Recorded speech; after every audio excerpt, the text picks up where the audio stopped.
आपण पाहू शकताय या सप्ताहामध्ये आळंदी नगरपालिकेचे प्रशासकीय अधिकारी म्हणजेच नगरपालिकेचे मुख्याधिकारी माधव खांडेकर आहेत.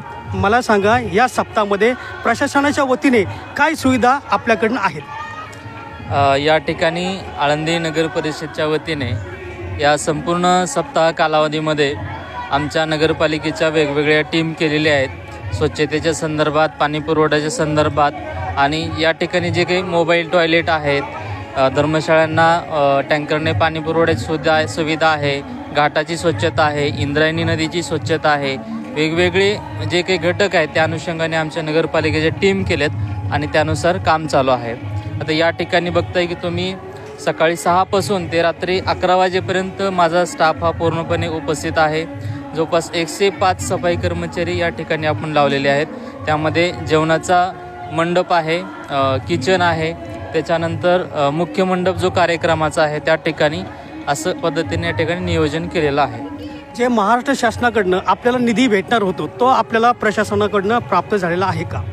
महाराष्ट्र शासनाकडून जो 2 कोटी रुपये निधी प्राप्त होणार होता त्याची संपूर्ण प्रक्रिया पूर्ण झालेली आहे. टेंडर प्रक्रिया पूर्ण झालेली आहे. आज त्याची प्रशासकीय मान्यता पण भेटलेली आहे आणि उद्या निधी नगरपालिकेच्या खात्यावरती येईल. आज तो निधी जिल्हाधिकारी कार्यालयांच्या खात्यावरती प्राप्त. या ठिकाणी आपण पाहू शकताय की ग्रामस्थांच्या वतीने भैरवनाथ उत्सव कमिटीचे अध्यक्ष श्री शंकरराव कुऱ्हाडे पाटील आहेत आणि या पारायण सोहळ्यामध्ये किती ग्रामस्थ या ठिकाणी बसलेले आहेत? सकाळी 5 वाजल्यापासून ग्रामस्थांची आवक होती.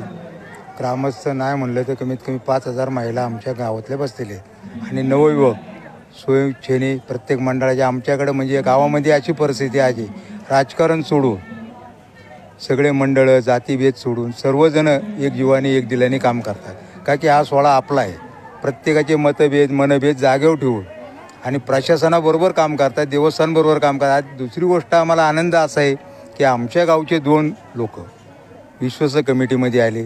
त्यामुळं जोमाने गावकरी काम करतात आणि सोहळ्याला कुठेही कुठल्या प्रकारचं गालबोट लागणार आहे याची सुद्धा दक्षता ग्रामस्थ घेतात.